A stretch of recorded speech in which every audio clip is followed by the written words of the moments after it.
Ilang buwan na ang nakalipas, payat na payat ako, mapatla ang balat ko, sabi ng lahat ng nakakilala sa akin, para daw akong walking skeleton, pero ngayon sobrang pantay na ng katawan ko.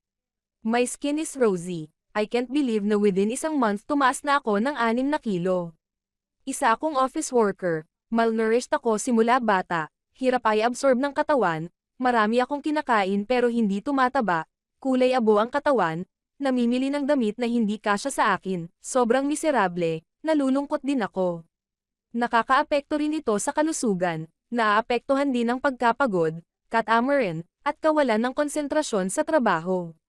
Before that, marami din akong supplements, nag-exercise sa gym pero hindi pa rin tumataba, gumamit ng weight gain foods pero ilang pounds lang at pamayat ulit, sobrang nalungkot ako.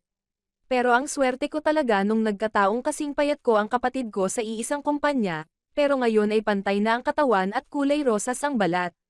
Nang tanungin ko, nagrekomenda siya ng weight mass milk at sinabi niya na ginamit niya ito ng 2 linggo upang tumaba. 4 na kilo.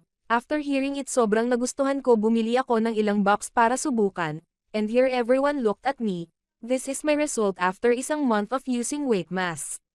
At nang ako ay nagsaliksik, ang gatas na ito ay puno ng mga bihirang sangkap, kasama ang 36 na bitamina at mineral at mga sangkap na mabuti para sa panunaw na tumutulong sa pagsipsip ng 5 beses na higit pa kaysa sa mga normal na tao. Kaya pagkatapos gamitin ito, tumaba ako ng husto, kulay rosas ang balat ko at laging may sigla, at mahal na mahal ko ang buhay.